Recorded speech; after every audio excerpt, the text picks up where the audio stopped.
Happy to have you aboard here for the Really Big Barbecue Show. Boing. We cook because we have to, and we grill because we want to.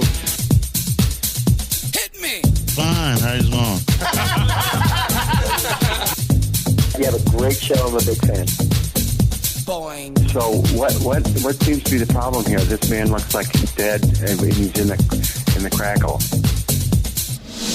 Charbono! It's all about the charbono, dude! Succulent fish. What? He ate Cincy's or wiener. Oh, listen, Libertius, shut your face. I'm shaking like a dog shit peach seeds. We have top men working on it right now. Top men. All right, just like that, we are into the second hour. It's the Barbecue Central Show, the live fire fun and frivolity show that can be found on your internets on Tuesdays from 9 to 11 p.m. Still to come on the show, the Embedded Correspondents segment, starting in about 10 minutes from now and winding through the rest of the second hour. Don't forget you can follow me socially at BBQ Central Show on Instagram and Twitter and TikTok and Snapchat /BBQ Central Show on Facebook and Twitch /RD Rempe on YouTube. Coming up on the best moments of the Barbecue Central Show in 10 minutes or less this Friday is episode 161, taking you back to January 21st, 2014. Does anyone remember a guy by the name of Big Mista? Yes, Neil Straughter, a.k.a. Big Mista from Big Mista's Barbecue. In that segment that you will hear on Friday, we got a quick background on Neil. That wasn't his first time on the show, but we re-introed Neil to the Centralites and how he originally got into the barbecue scene. That was via Competition Barbecue. If you're a fan of the show and you have knowledge that just jams in your brain like mine, you would also know. And that original Big Mista's team, one of or another prolific pitmaster was born out of that. That, of course, being Sylvie Curry from Lady of Q, original Big Mista team member before branching out on her own.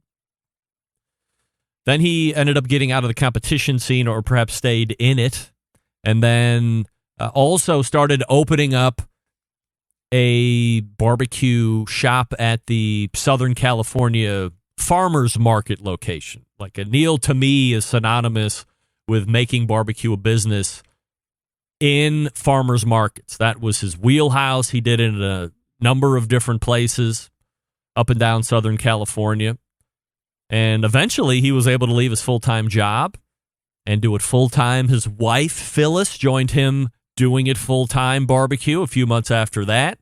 Neil has a very big personality. He was always a great interview on the show, and I think you'll enjoy it, especially if you knew Neil in his heyday. It's a nice look back. Neil, my man, what is good, Neil? Hope you're doing well. I think he moved to Oregon or Idaho. I mean, he left SoCal. Oregon seems right for some reason. That seems to be the one. But, I mean, can you imagine leaving SoCal and going to Oregon? Sometimes you got to do that. Fine. Also, let me remind you that if there is a segment or guest that you have a special feeling towards or you would like to hear again, email John a request and he will do his best to meet your expectation. John's show email is John, Jon, at thebbqcentralshow.com. And then there's this. You may or may not know, folks, that in just a few short weeks, one of the most overrated holidays ever will be upon us. That's right, I'm talking about Valentine's Day. Get that big stuff out of here. So what can you do in 2021 that will blow your lover? I just messed that up. I got ahead of my words. That will blow your live fire lover's mind. I got excited. I mean, really get them into a full burn. Something that will encourage their randiness to levels never before reached. You're probably searching for the right answer, but you're coming up short. And don't worry, not even for 1 second, because good old Greg Rempe has your back right here. In fact, it's not even me that has your back. It's America's Butcher, Pat LaFrida, having your back, because he's doing something never before seen, at least by me, this Valentine's Day. So from now, today, the 26th of June, until the 26th of January, until February 9th, you can give your beef-loving lover a prime 40-ounce, dry-aged, long bone, tomahawk ribeye. That's right. But not only that, you can give your live fire lover that long boned ribeye with I love you carved in that bone, ladies and gentlemen. That's right. That's right. You can see it right there in that really long, thick bone. It says it right there. I love you. Yes, that is what I'm talking about. The bone. Nothing says I love you more than actually having I love you carved into the bone of your meat. Yes, that's right. Cursive writing flying all over the dinner table as you haul out that prime piece of beef in your hands with that huge bone that says, I love you on it. And at only $130. Sounds so pretty doable for something like this, for that special day. By the way, if you bone out for this and you're unsuccessful at get down time, then you don't know your live fire lover very well at all. Trust me, if you are going to be paying $130 for this dry-aged USDA prime black Angus beef tomahawk steak center cut 40 ounce, and you don't get to partake in the get down, things have gone tragically wrong. Did I mention I love you is on the bone? What? I said I love you is on the bone. It's not your live fire lover's fault. If you can't close the deal, it's your fault. So if you're looking for something to really thicken up the mood, might I suggest eatlafrida.com. By the way, Rusty Monson, Utah embedded correspondent, has no idea what I'm talking about. Anyway, just a piece of love advice for all of you guys and gals out there that are going to be participating in Valentine's Day here. The Pat LaFrida I Love You Tomahawk Ribeye. I'm sure we'll talk about that here in just a few minutes. In fact, I forgot I have an abridged open, so I will skip the Bernie Sanders memes and hold those for next week. I said I was going to get to the email from Bubba in Georgia last week. I didn't do that. He's pushed. But we got embedded correspondence to get to. Can't be messing around with such nonsense like Bernie Sanders memes. We have business to attend to. Well, let me talk to you quickly about Green Mountain Grills. Two lines to choose from, the Choice line and the Prime line. Now, if you want to save some money, if you are running into a tough time, but you're still in the market for a new cooker, and you want a pellet cooker, the Prime or the Choice line might be the one you want to look at. So you're foregoing the tech, you're foregoing some of the peek-in windows, more of a robust build, things of this nature, but still the same size as a Jim Bowie or a Daniel Boone Prime, that being the Choice.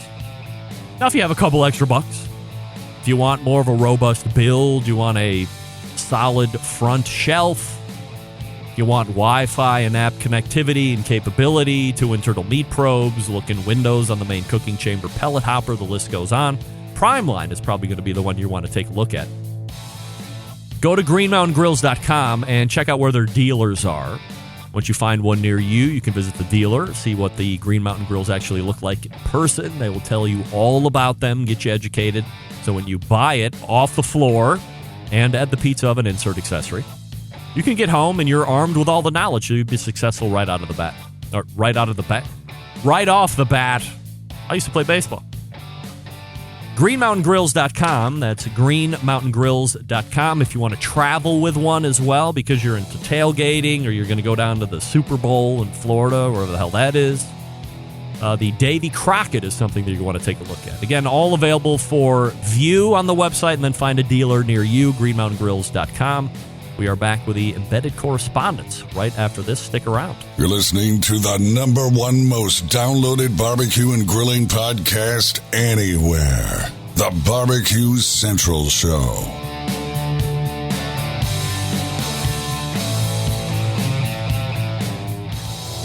Monthly visits from a killer hog, a cooking guy, a man named Meathead, the author of Barbecue Bible, a grill girl, a bristly barbecue journalist, and the malfeasance of the barbecue world known as the embedded correspondents. Only found right here on the Barbecue Central Show. And this portion of the show being brought to you by Pit Barrel Cooker, the most unbelievable outdoor cooking device on the planet, currently available in 2 sizes with a host of accessories to choose from. And complete your pit barrel experience, whether you're a beginner or professional. Definitely a cooker you want to add to the arsenal. Visit pitbarrelcooker.com and tell them the Barbecue Central Show sent you. All right, so here we are. It's the 4th Tuesday of the month, and of course that means a visit from Doug Scheiding, John Solberg, and Rusty Monson, or as we call them, the embedded correspondents. And there they are. Rusty is, as you're looking at your computer screen, to my right, and Doug is caddy down to the right below Rusty, and the Michigan correspondent John Solberg directly below me. So here we are, the first Tuesday, or I guess technically the 4th Tuesday, but the first time we are together in 2021, and away we go. So as I had billed it in the top dudes, we all seem to have our own diverse and original agenda, so I will start, and then we will move on from there. And if anybody has any specific questions, concerns, raise the hand or whatever, I'll call on you, and away we go. So let me start here first. John, I wanted to, I'm not here to spill anybody's private business or anything like that, but, if you follow you on Instagram, you can see that you have been messing around with a fairly large commercial barbecue pit, and from time to time, you see some pretty original items going through that carousel, not the least of which was a few pigs' heads a couple weeks ago. So is that something that your the barbecue place was serving to eat, or what was that all about? That was an order, and it's a little bit of a long story. It's got a lot of F-bombs in it, but I'm running some commercial bit on the weekend just to learn something. And the head bit runner says, "Hey, you got a couple room on your pit for a couple of hog heads?" I'm like, "Sure, I got room. What do I cook them to?" He goes, "I don't effing know." I said, "All right, what do I do with them when I'm done?" He goes, "I don't effing know. So how do you cook a pig head?" I'm started sending out texts and what's the IT of a pig head when you're smoking one? Yeah. Everybody goes, "I don't effing know." So, oh dear. finally I go to the boss. I go, hey, I got these pig heads. They're like 170 everywhere I can stick them. What do you want me to do with them? He goes, I don't effing know. Wow. So I'm like, all right, it's an order. So I pan these things up. I try to cool them down. I get them covered up. I don't want to mess them. They look nice. A couple hours later, this guy shows up looking for a couple pig heads. And I show him the pig heads. He's all excited. He's happy. Those look gorgeous. And he looks at me and he goes, what do I do with these now? And the only thing I could think of to say was, I don't fucking know. Wow. No, like right from top to bottom, there was no game plan for pig's heads? No, this guy just wanted some smoked pig head. Like he's going to make barbecue-related head cheese or something along these lines? I think he maybe was going after the Greek half a lamb head or something. Wow. I have no idea. And I just said, here's your heads. I'm going home now. Doug, have you ever had pig's head? No, never have. What about you, Rusty? I have, yes. But it wasn't smoked. It was confit basically in lard. And then you just took a piece of it and made a taco out of it. Now, I definitely didn't have confited pig's head. This is probably shocking for many of you, but I have had pig's head in the form of head cheese over at Doug Larder Delicatessen down on West 29th Street here on the near west side of Cleveland. And the guy there, he's a non-waster, and I had brought my two daughters in. We had lunch one day, and he brought out the meat board and said, he explains everything very well. I mean, he's quite the entertainer and educator, and he got to the head cheese part. I knew exactly what it was, and the girls had no idea. And he said, hey, do you know what head cheese is? So he started to explain it, and they got that weird look in their eyes and face. And he did such a masterful way of explaining it to the point where they at least tried it. And, just not to drone on and on, but he said, hey, imagine if you were here in this specific country at this period of time, and all you had was like bread and something else. Well, what if you had this hog's head and you were able to cook it down? You can get all the meat off of it, and then you chilled it. It congeals. Now you can cut it into squares, and now you have this head cheese slice that you can put in between the bread, and you have calories and it's better nourishment. And they were like, wow, that's a pretty good idea, and blah, blah, blah. And they took a bite of it, and they were like, this is the grossest thing I've ever had. But at least he encouraged them to the point of trying it, which there was no way that I was going to be able to do that. And I thought it was pretty delicious, so I would imagine a John Solberg smoked head cheese would probably be 10 times better than the one I had, which was actually pretty good. So, maybe I'll be putting an order in for a pig's head, John, and I will have a fucking idea what to do with it. Spice rubs and barbecue sauce. This was a internal chat that we had on Facebook Messenger yesterday, I think it was. And it turned into gold, and John called it. I was at some point going to jump in with the idea of maybe pulling it off the Messenger and throwing it up here just to talk about, because I'm sure this has been a conversation that other folks have had. So just to set it up, spice rubs and barbecue sauces, do you make your own?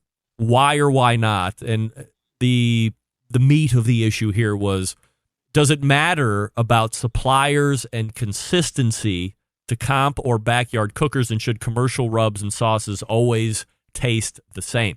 So, Doug, let me start with you, since you and John were kind of most spirited in the go back. Rusty has mentioned many times that he's in the process of compiling his own rubs and sauces for some pretty good reasons. So, Doug, go ahead and weigh in on this to start.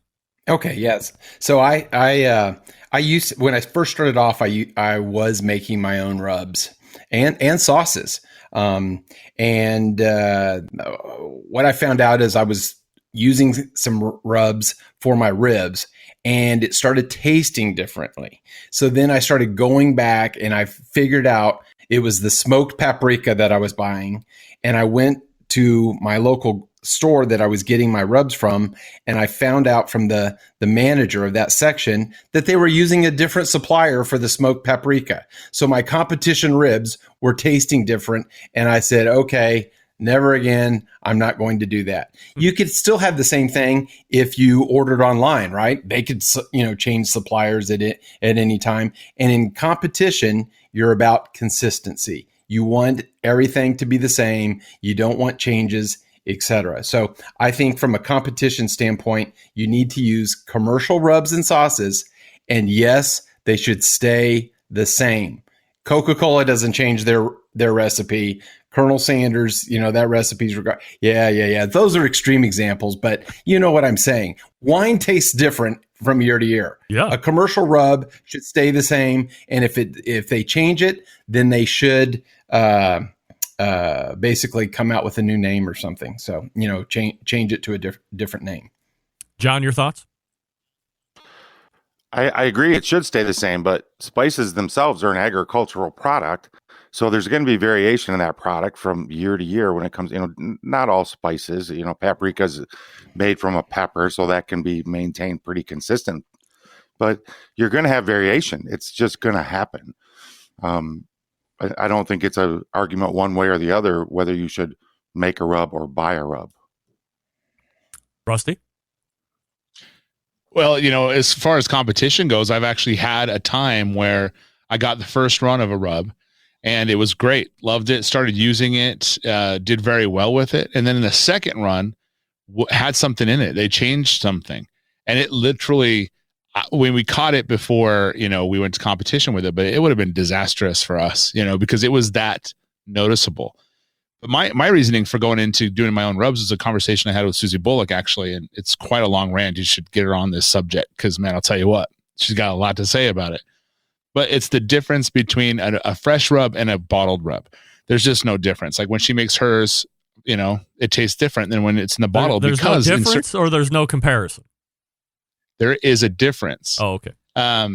It's just slightly better when she does it on her own. And the reason why is because distributors, for example, if you have a smoked paprika, now if that's your most important aspect of the rub, you got to find a distributor that matches yours. And they're going to miss on other things. They're never going to get it right. There's never one co-packer out there that's going to be like, oh, we have everything you've ever wanted. And it's just not going to happen that way.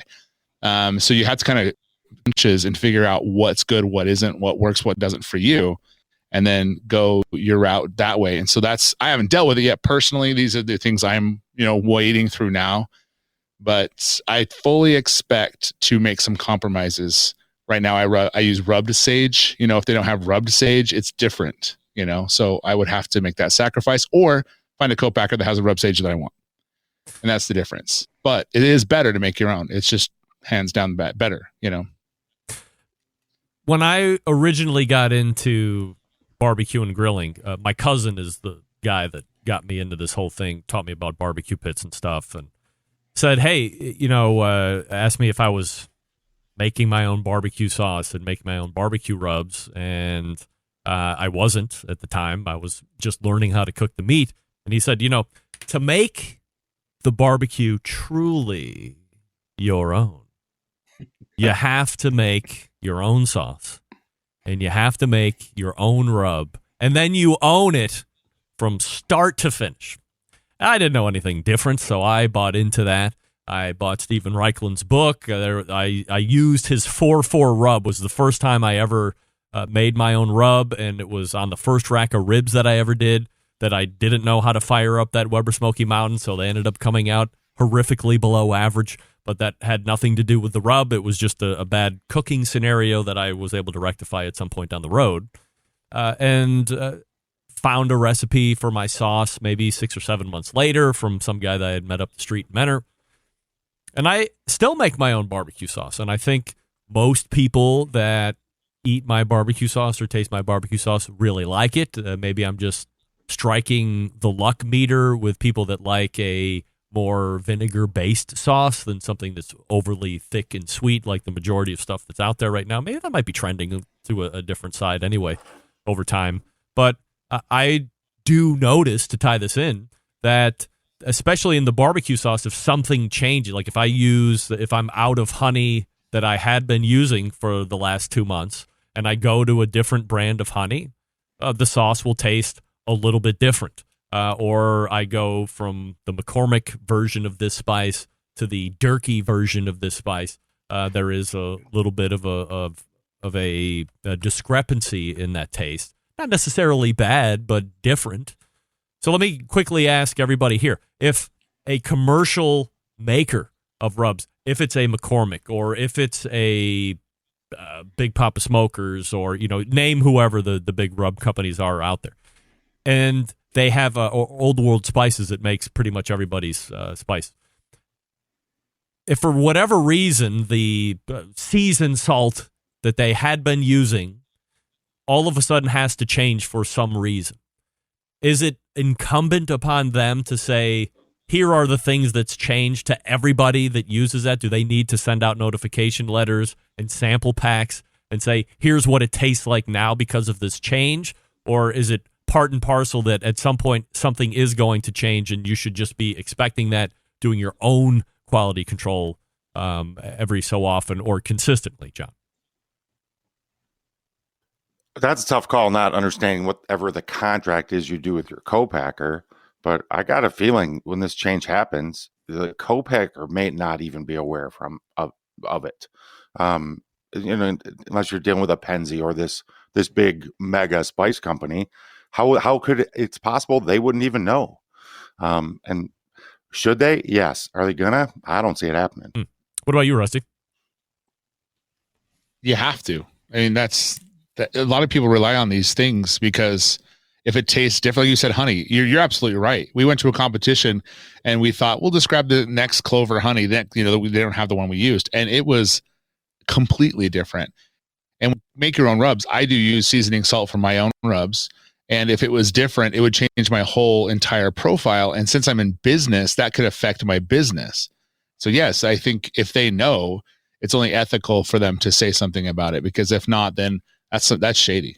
That's not, you're affecting other people's either profession, their competitions, or, they just want to impress a friend. Maybe they're, on a date and she leaves because the seasoning salt was terrible and never comes back. And that was going to be the love of his life. They were going to marry. They were going to move to Hawaii in Maui in that really cool spot. And now that will never happen. Interesting. Doug, your thoughts? Well, I think you might go back to the reason why they changed. If they changed because they can't get that particular supplier's spice or something like that. But if they change because they're trying to cut corners or they're trying to save a few cents, then maybe they need to go to the extra step to maybe have some like internal marketing studies to make sure that the taste hasn't changed, from the old to the new. And if it has, they probably do need to tell their commercial clients, I think.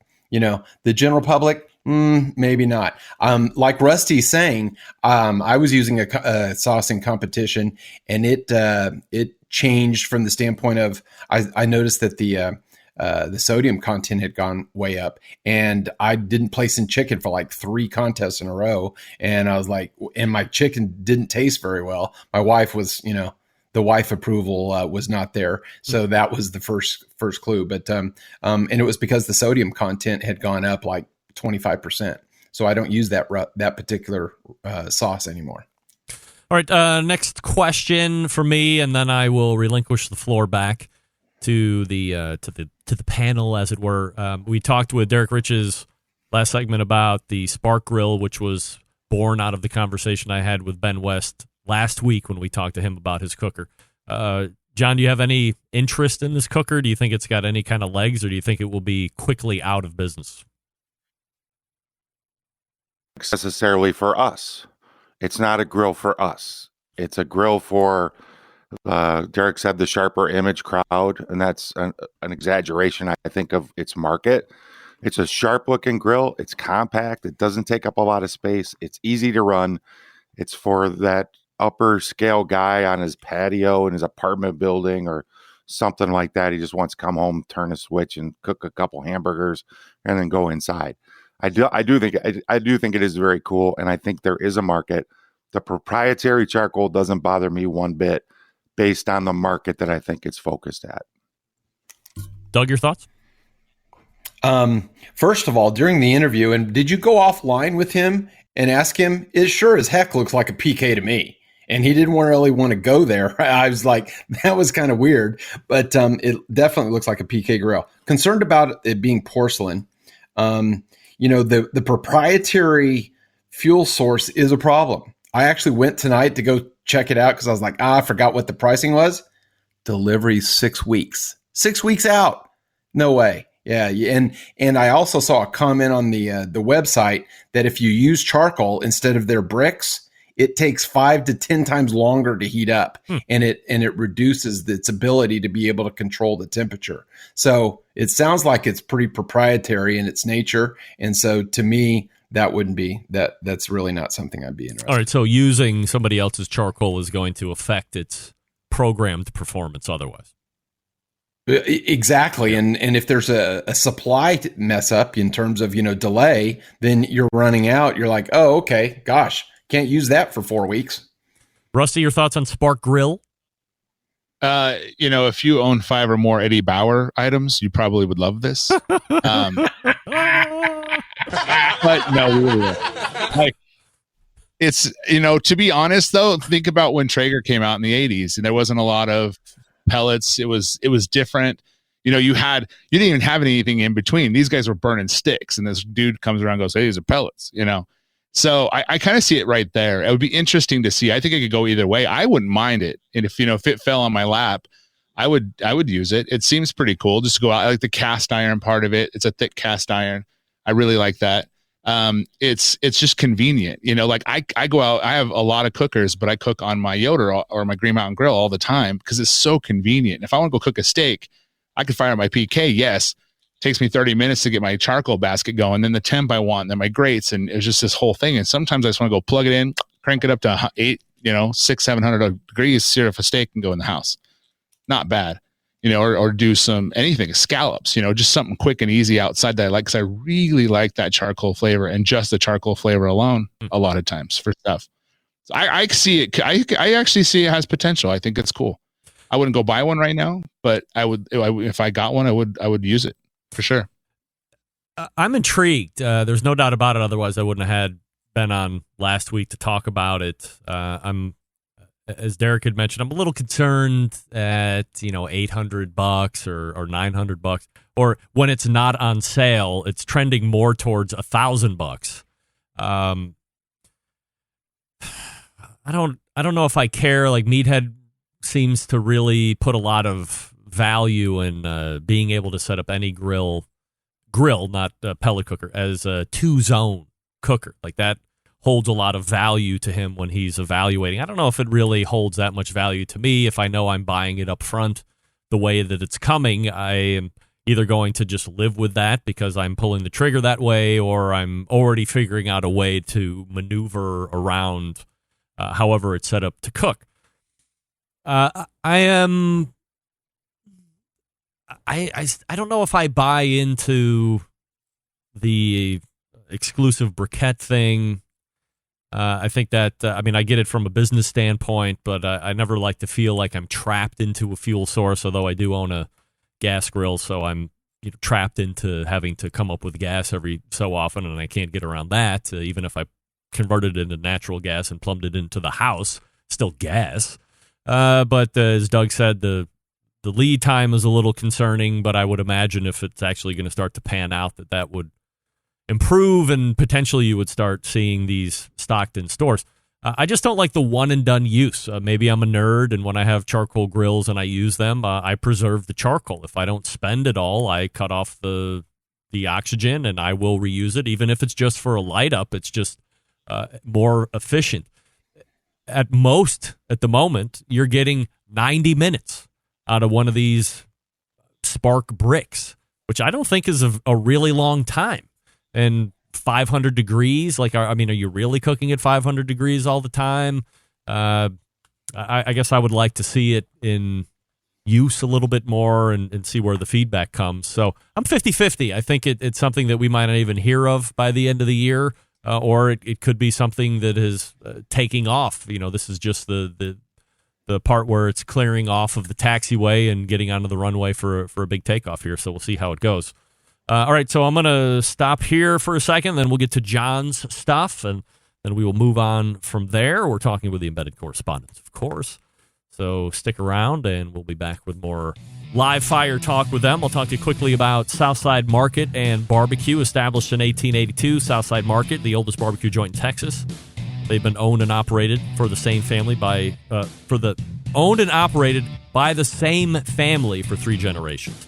Premium Central Texas Barbecue is what they're offering to you. Products slow smoked over real wood, shipping, distributing, and manufacturing sausages for companies across the U.S. From food trucks to multi-chain restaurants, Southside Sausage can be on your menu as well. All meats are processed in the on-site USDA-inspected facility, a trusted partner with a focus on quality and authenticity. Wholesale options are available, shipping nationwide via FedEx.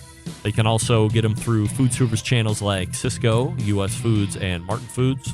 Co-packaging capable from research and development to package completion. They can follow your recipe or help you develop something brand new from scratch. Private label opportunities are also available.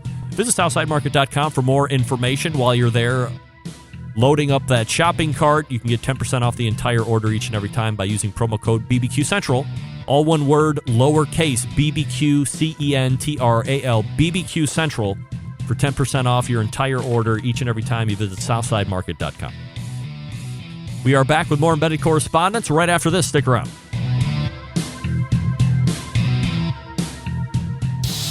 Celebrating over 10 years of prolific and unparalleled live fire barbecue and grilling talk. And yes, it's still being done from Cleveland, Ohio. You're listening to the Barbecue Central Show.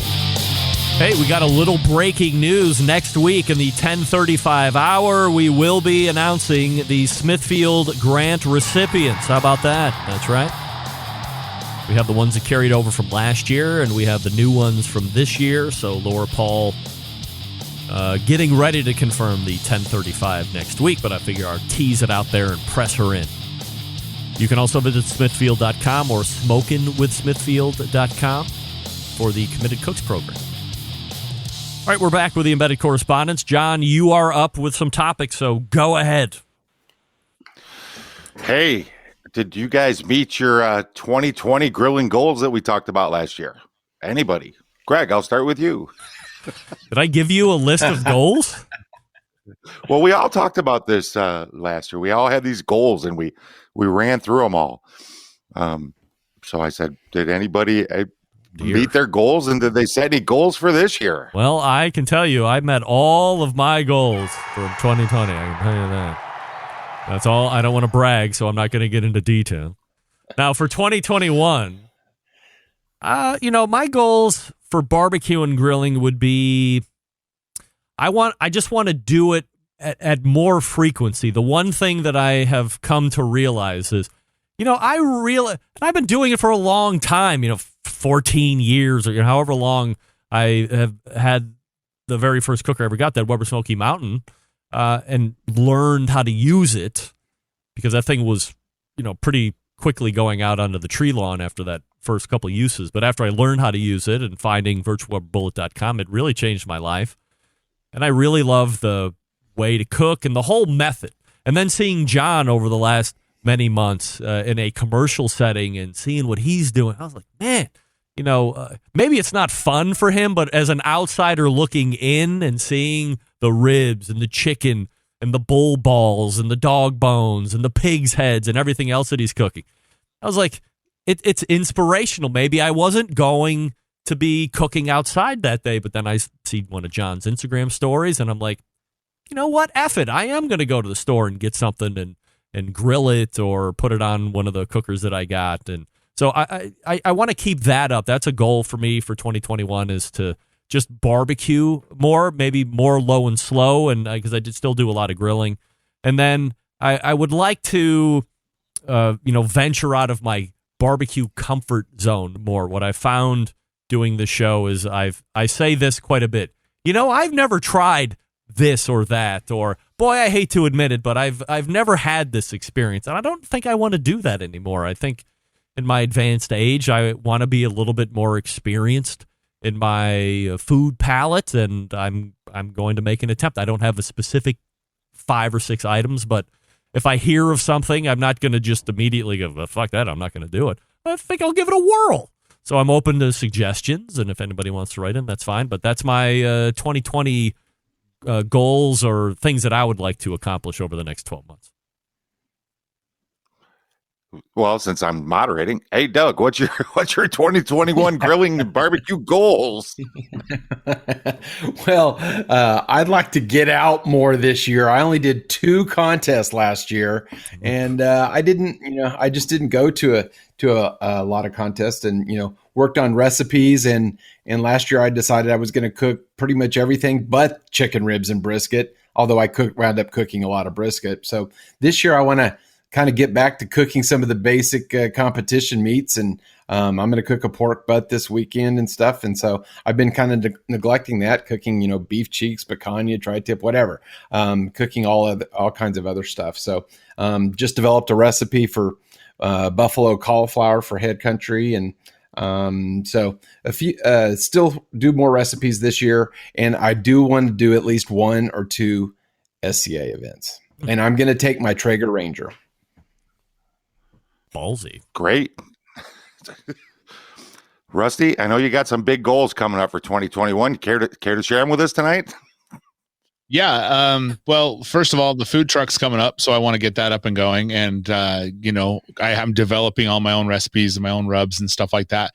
So I want to continue that trend. I want to be able to call things my own, kind of throw the books away. I'm kind of a book nerd. I have every single book you can imagine on barbecue, and I've read most of them, So, and you follow those recipes and stuff, and I think it's time for me to really just dive head first and put the blinders on and do my own thing and come up with my own recipes, kind of like, Doug does a lot, which I, think is super cool, and do that. But I also want to cook on live fire more. I want to get I'm talking open pit, learn like Brazilian style cooking, and just really go back to the basics of barbecue, and I really want to try that. But most importantly, man, I just want to be the best barbecue in Utah when it comes to the food truck. That's really the number one goal. So that's what I'm going to do.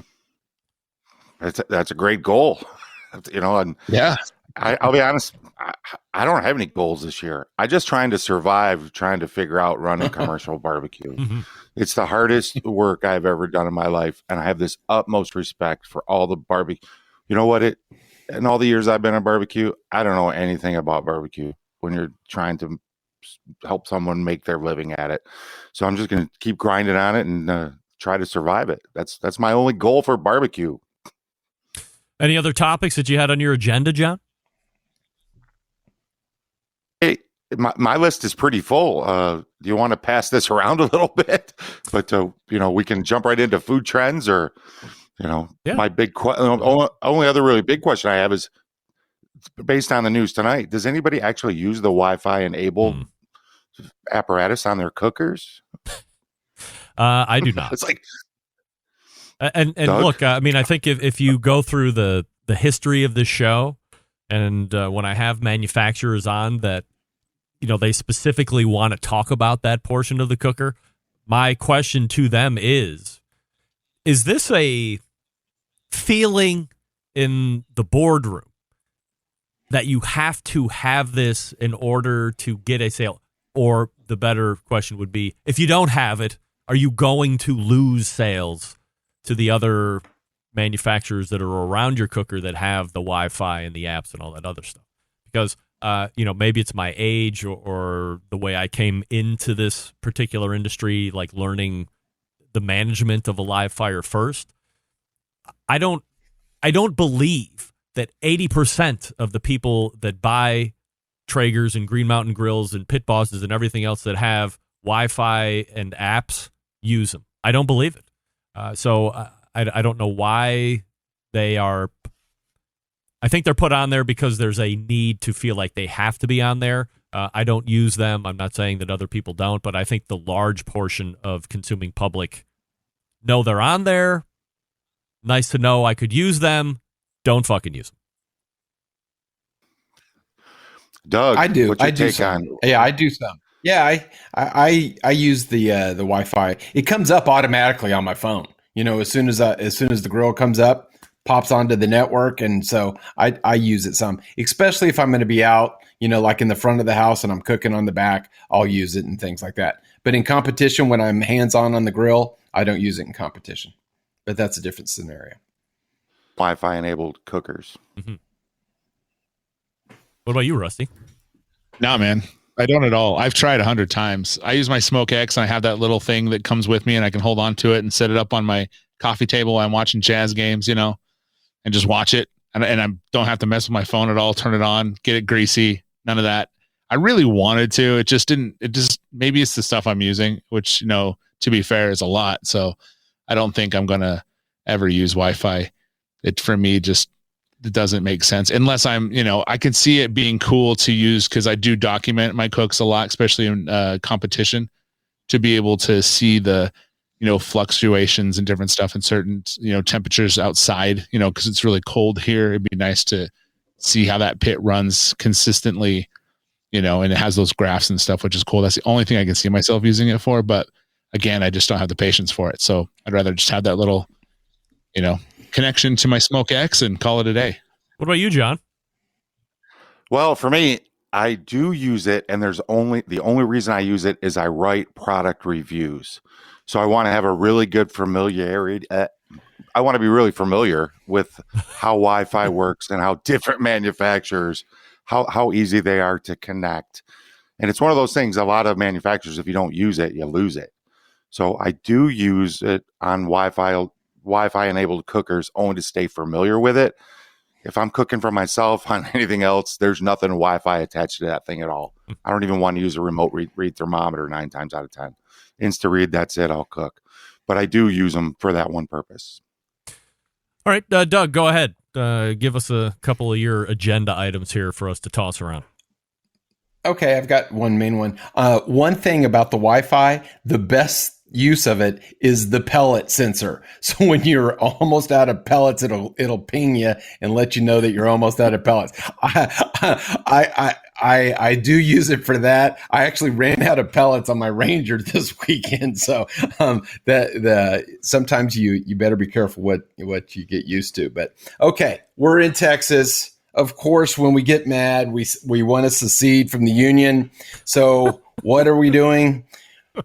We have yet another Texas sanctioning body that's come out. So, we've got IBCA. Everyone's familiar with IBCA. We've got Lone Star Barbecue Society. We used to have the Gulf Coast, if you remember that, and then Central Texas Barbecue Association. And last year, I didn't even really know about it, but it started up. It's called the Texas Barbecue Society.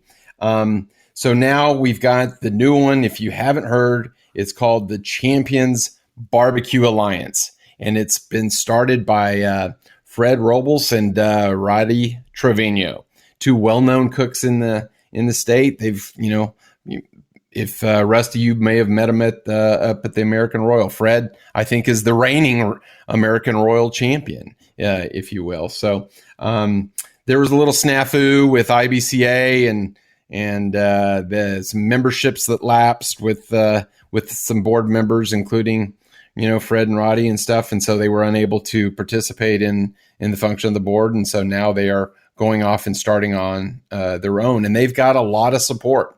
They're trying to fix some of the things that are wrong with Texas scoring. We're going to have score sheets. They're going to have score sheets.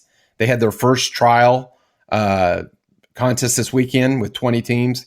They're going to have score sheets with comments. We'll have 4 turn-ins. They're adding pork, just like KCBS to the turn-in. So, and then they're going to be 1 hour apart. So we're only going to have 2 rounds now, different than, the Survivor, that we have in Texas and stuff. So they're fixing some of the things that are major problems. In Texas, if you have 20 teams or 100 teams, they only really call out the top 10. You don't know if you finished 11th or 100. Now you're going to know where you finished, if you're first or if you're dead ass last. So you're going to know that. So they're trying to fix a lot of the problems that cooks have had with the Texas scoring. All the judging is going to be done on mobile devices. Speaking of, Wi-Fi's, et cetera. So all the judging is going to be on appearance, taste, and texture. And appearance is going to be the less than taste and texture. But there is going to be some some grading on appearance, which is different than, in the past, it was just one score. So, $50 a year, to be a member and those sorts of things. So I think it's going to be interesting. So as they go forward, competing against IBCA and some of the other sanctioning bodies, and they have designs of going outside of Texas. John, thoughts? I got nothing on that one. And if you can't say it, no, I'm not saying it. I'll say it later. Rusty? I think it's great, man. More barbecue stuff to cook. Sign me up, dude. I'm headed to Texas. That's going to be awesome. I'm really excited about it. I think Fred's a good dude, and I saw some of the videos they're doing, and that their first cook they had, and it's going to be really exciting. So, I've been meaning to go to Texas anyway, so I might just head out there. And Doug, maybe you can meet me out there, and we can finally compete head to head. But look at that! I think Rusty just threw down the challenge to Doug. I'm going to come to your home state. Challenge. We're gonna go. The gauntlet has been thrown. I like it. All right. Well, I've had any number of really good conversations with Fred Robles here on the show. I think from a cook's standpoint, few are as prolific at winning really big contests as he's had. Many of the best barbecue competition cooks across the country consider Fred to be one of the most accomplished barbecue cooks out there. And he's done the Texas stuff. He's done KCBS stuff. He's done World Food Championships and finished at, I think he reserved the one of the years over at World Food Championships. So he certainly could cook. There's no doubt about it. From a competition standpoint, let me preface this by saying I'm not a barbecue competitor, but I've been around it since the show has been born. If I have the number right, if we can remove Texas Gulf Coast, because that was swallowed by IBCA, right, a couple of years ago. So there's 1, 2, 3. There's 5 existing competition sanctioning bodies in Texas: IBCA, Lone Star, the CT, whatever the hell you said it was, the Texas Barbecue Grand Championship thing, and then the new one. The Texas Barbecue. I forgot to mention their Texas Barbecue Society is molding into the Champions Barbecue Alliance, thus the Alliance. So we're still back to 4. Okay. They're swallowing it. Yeah. So in one state, there are 4 different sanctioning bodies. To me, that could reek of if you have 2 quarterbacks, you don't have one. Certainly variety is the spice of life. But as you go through the rest of the country, you have Florida Barbecue Association. I think there are still like South Carolina Barbecue Association might be still existing. You have KCBS, obviously, and you have the St. Louis Barbecue Society. I think that might be it. So Memphis. Yeah, okay. For one, so you either have exactly the same number of sanctioning bodies for every other state outside of Texas, and Texas has the same amount within. I think that might be a little bit of an issue, but I don't know. I mean, if Fred and Rod or whoever you said it was are putting this together, and they can fix the ills. My biggest concern on this whole thing is Fred was on the board of IBCA. Like, this whole thing got started because of sour milk that I have no idea how it could have soured. It's like you open the refrigerator every day for a month and you see the date on the milk going bad every single day. And then all of a sudden you're like, holy shit, the milk is bad. Like, well, no shit, you've been looking at it every day. How, and that guy, how did his membership lapse and nobody knew? Nobody knew it happened, and they made decisions with this guy's membership being, I have no idea how that could have happened, number one. And number two, so fucking what? Renew it, backdate it, let everybody be happy. Now you have like the face, one of the faces of IBCA now feels like his penis got stepped on too hard, and he's going to start something else. And guess what? It might be better. It could have all been avoided, which is, from a business standpoint, I love looking at business stuff. I just have no idea how that happened. You know it's coming, and nobody saw it coming at the same time. It's absolutely crazy. So we'll see how it goes. Doug, obviously, you'll be keeping tabs on that. Anything else you have in your agenda? No, I've got some carryover stuff that can pass on to next month or then the next month. So, all right, Rusty, I hope they do well. Sure, because they will fix some of the ills of Texas barbecue and which impedes people from getting into the sport. We wish them peace and love. Peace and love. Of course, Peace and love. Peace and love. Rusty, go ahead. Some things I had on my agenda to talk about was, two things, we hit two birds with one stone. Oh. I just got a gas assist Old Hickory. And, I was working through that process. I wanted to do the traditional wood burner, and get that true Texas style and do the whole Franklin barbecue, Little Miss barbecue thing and do my own thing, of course, but, really put in that, burning the midnight oil thing to be great. And back in my mind, I was like, well, why don't you just cook on an Old Hickory? And it's funny, the opinions you get when you're talking about cookers and you're talking about what's right and what's wrong and who's right and who's wrong and who's best and who isn't. And I realized that barbecue is probably the most hipster sport or hobby I've ever been associated with.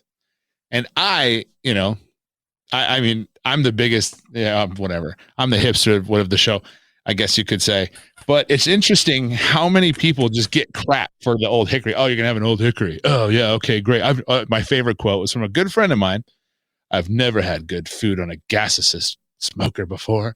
Or gas grills. I freaking love gas grills. Cook me a hamburger on a gas grill. It takes me back to summers hanging out, fishing with my dad. It's great, Heck yeah, let's do gas grills all day.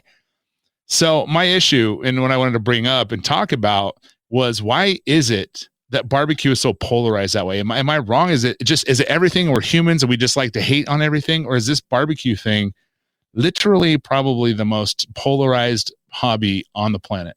John, I think you can weigh in on this good first. Go ahead.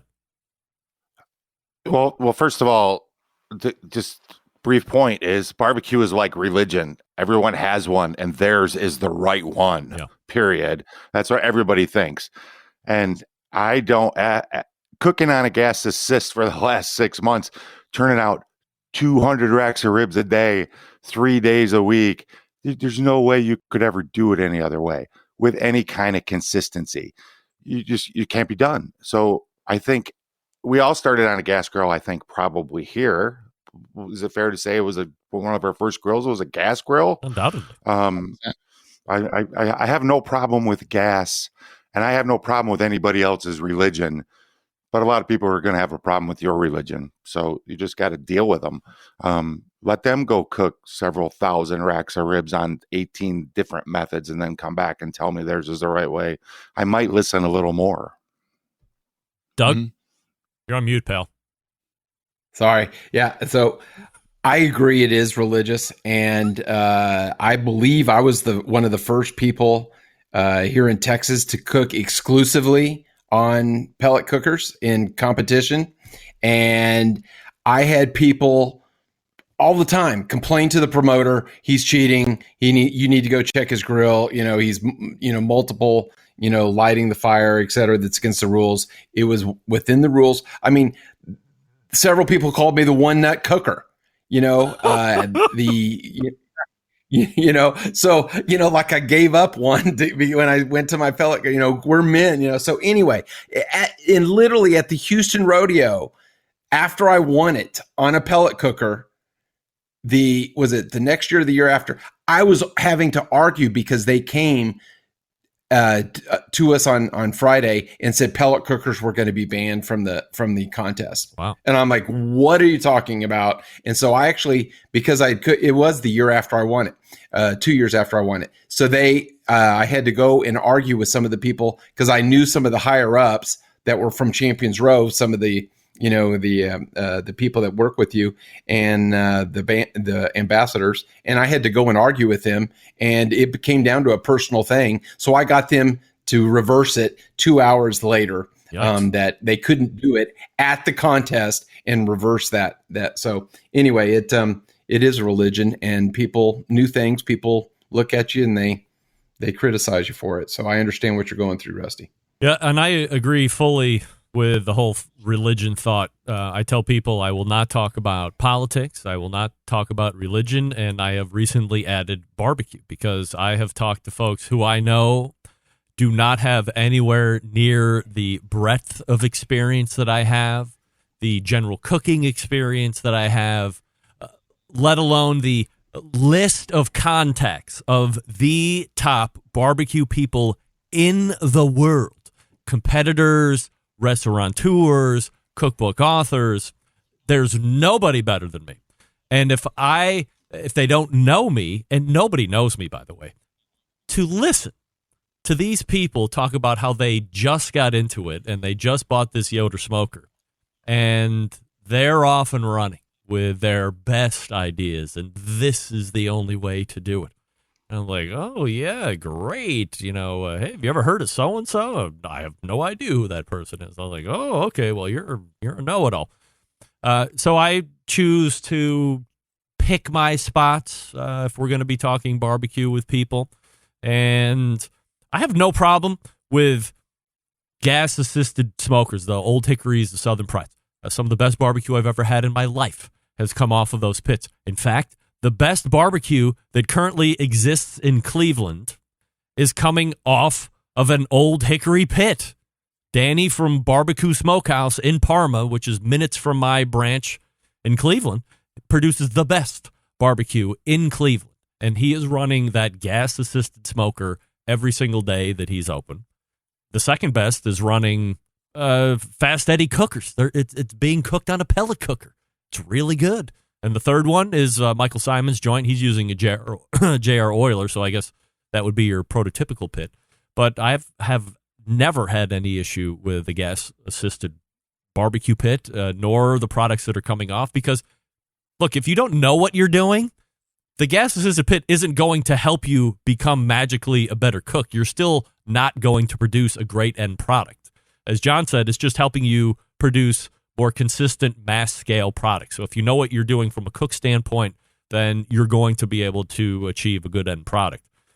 And if I could take one small sidestep here and say, to everybody that hates on gas grills, fuck off. I don't understand why people are so, and it seems like this has been bubbling up recently over the last couple years, where everybody loved gas grills, and then charcoal grills made a reemergence, and then everybody still had their gas grills, and everybody still used them, but there was like an underground of hate that was going on against gas grills, and now everybody's being more vocal about gas grills, belittling, talking about where the flavor lacks and all this other stuff. I use my gas grill 4 times a week for everything. The normal grilling stuff, nothing fancy. I've never had any problem with it. Nobody in my house is complaining. The neighbors aren't complaining when I'm giving them. So I'd have no idea where the hate has come for gas grills, but I have to tell you, shut up and don't bring it around me. Oh, by the way, if I hear or find out that you are bad-mouthing gas grills, I will call you out and take you to task right here on the show. I'm not having it anymore. I am now a full-bore champion for gas grills. So, Doug, anything else on the list? I'm sorry, Rusty? No, man, you covered that gas grill thing. I'm glad you did that because, gas grills deserve their place in the industry, and they do what they need to do, and they do it well, and they do it like any other way. If you cook on a gas grill, it's going to taste different than anything else, and there's a purpose for it, and there's a need for it still. And it's funny how just we just love to beat up on them for no reason. I think it's just, I don't know. It's just like John said, man, but it needs to stop people, especially on like Facebook and stuff. Getting those groups and stuff, and people are like, "Do I boil my ribs?" And dude, just these people just attack these folks and it's just nasty. So be cool, cook what you like. And if someone else is cooking and they like it, shut up. Yeah. I agree with you, Greg. That's right. Trust your palate. That's what I have to say. We're talking with the embedded correspondents, of course, and right to the top next to me is Rusty Monson from the great city of Utah. Doug Scheiding is the longest running embedded correspondent right there, caddy corner bottom right, and John Solberg directly beneath me from the state up north, better known as Michigan, who also produces the best moments of the Barbecue Central show in 10 minutes or less each and every Friday. You can see these guys right here on the last Tuesday of every month, or the fourth Tuesday of every month, because every once in a while we're gifted a fifth Tuesday. And gentlemen, great job as always, and we will see you again in the Lovers Month of February. No doubt. Go out and I'll buy everybody the bone-in ribeye to give to your ladies that say, I love you on the bone. Hopefully they all tuned out before they heard me say that. All right, one more piece of business to do here before we tie it up for the evening. I'll talk to you about Primo Grills. On the move in 2021 is Primo Grills, that's right. If you want a ceramic cooker, and you want a ceramic cooker that gives you two-zone cooking, really two-zone cooking, Primo is the only one that's going to allow you that feature because of the way that it's shaped. It's not round like all of the other ones. It's oval. So you can push the coals off to one side. You really do have a side that has heat under it, and you have a side that has no heat under it at all. You can mess around with all the accessories that are available over at PrimoGrill.com. It's Primo Grill, not grills. PrimoGrill.com. They have the extra large oval. They have the extra large Jack Daniels oval. They have the large oval and the junior oval. Now, if you need a round Primo grill, because you got to be like everybody else, you don't buy into the oval giving you two-zone, or you don't care, whatever it is, they do make a round Primo as well. They also have an extra large gas ceramic cooker. It's got gas burners in the ceramic cooker. You should see this thing. It's pretty expensive. I don't know how many they sell, actually, but if you want to be the cool kid on the block, that might be the one that puts you over the top. PrimoGrill.com is the place to go. Find a dealer near you. Check them out in person, and you can see why Tuffy Stone uses one and a bunch of other folks. We're back to wrap the show right after this. Stick around. We'll be right back.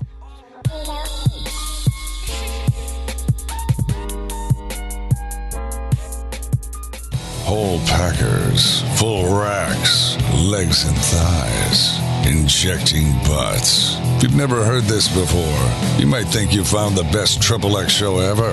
Let's get back to the most homoerotic host out there today, Greg Rempe.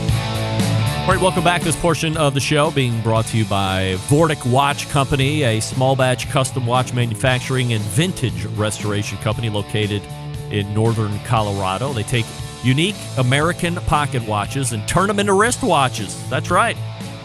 Just like this one right here. This is a vintage wristwatch. They combine traditional cutting-edge technology to create unique, quality, functional timepieces with exceptional value. Here's the coolest part. Each watch that Vortic makes is unique, one of a kind. Vortic, founded on the motto that America wasn't assembled, it was built. And you can find out more by visiting VorticWatches.com. I had shared on social media. I got the email that the watch of the week was out. I went to the website.